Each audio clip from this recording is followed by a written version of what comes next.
அனைவருக்கும் வணக்கம். ஸ்ரீமதே ராமானுஜாய நமக. இன்று மார்கழி 12ஆம் நாள். ஆண்டாள் தன்னுடைய திருப்பாவையில் திருமாலின் அவதாரங்களின் சிறப்புகளை கூறுகிறாள்.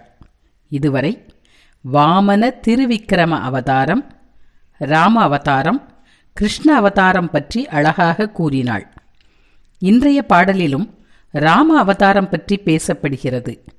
இந்த உலகமாகிய சிறையில் நாம் வசிக்கின்றோம்.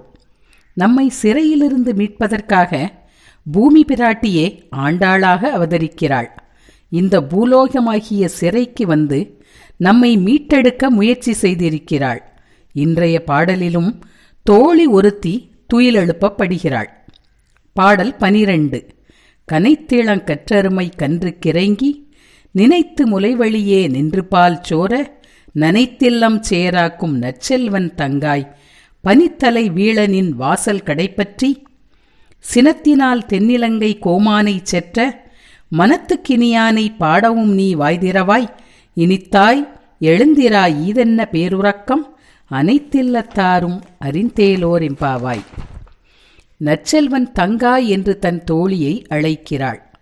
ஒவ்வொரு பாடலிலும் ஒரு அடைமொழியை கொடுக்கிறாள் தன் தோழிக்கு. நற்செல்வன் யார்?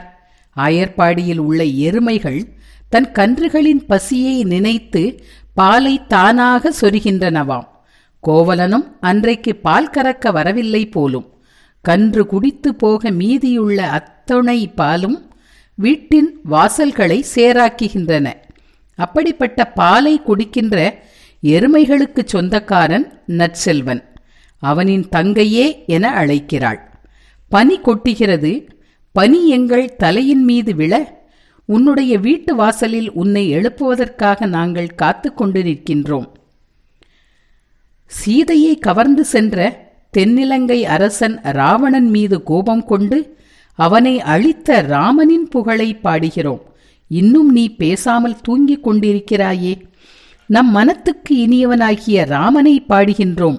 எழுந்து வா.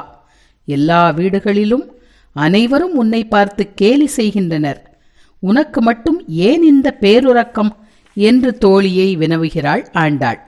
இந்த பாடலில் ராம அவதாரம் பேசப்படுகிறது. சினத்தினால் தென்னிலங்கை கோமானை செற்ற மனத்திற்கினியான் என்கிறாள் ஆண்டாள். சினம் கொண்டவன் எப்படி மனதிற்கு இனியவனாக ஆக முடியும்? பகைவர்களை கண்டால் சினம் கொள்வான், அவர்களை அழிப்பதற்காக.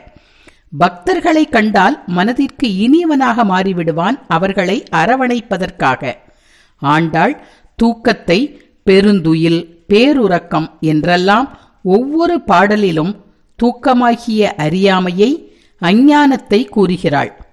மார்கழி என்றாலே குளிர்ச்சிதான். இதிலும் இந்த பாடலில் குளிர்ச்சி இன்னும் அதிகமாக சித்தரிக்கப்படுகிறது.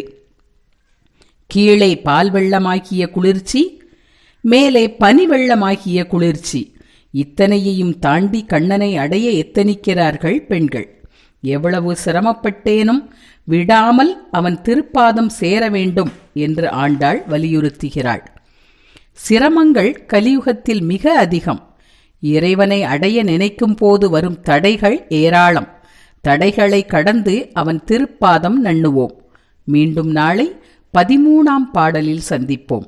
ஆண்டாள் திருவடிகளே சரணம்.